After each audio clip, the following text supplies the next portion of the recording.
Bonjour à tous, aujourd'hui on va s'attaquer à une question vraiment essentielle. Quel est l'impact réel de la cigarette sur notre cerveau? Et surtout, est-ce qu'on peut revenir en arrière? C'est la grande question. Est-ce qu'après des années de tabagisme, les dés sont jetés? Ou est-ce que notre cerveau a cette capacité incroyable de se réparer? C'est exactement ce qu'on va voir ensemble. Bon, commençons par les bases. Pour bien comprendre l'espoir de guérison, il faut d'abord regarder en face les risques bien connus que le tabac fait peser sur notre cerveau. Et ce lien, malheureusement, la science le connaît très bien.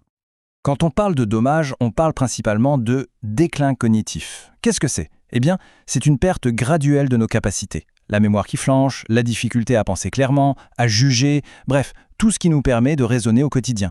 Et attention, ce n'est pas du tout un mystère, on sait très bien comment ça marche. Fumer, ça accélère la mort de nos neurones.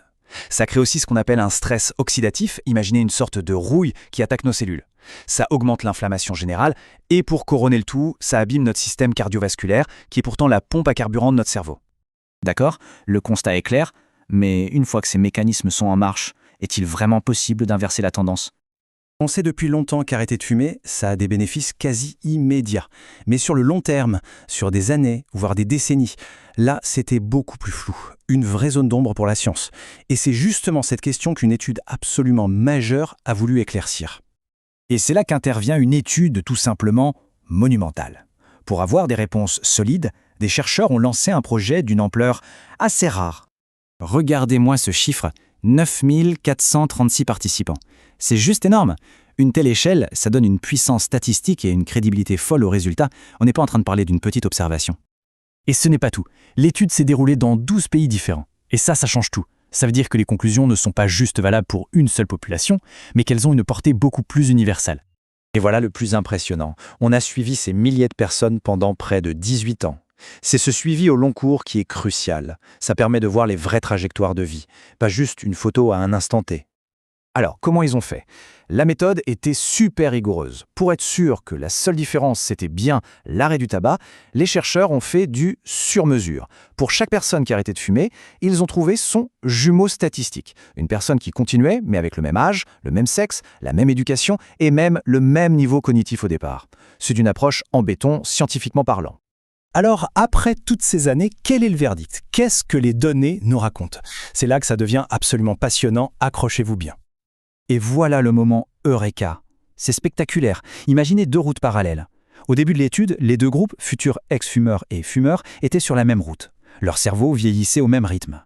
Mais au moment de l'arrêt du tabac, c'est comme si une bifurcation était apparue.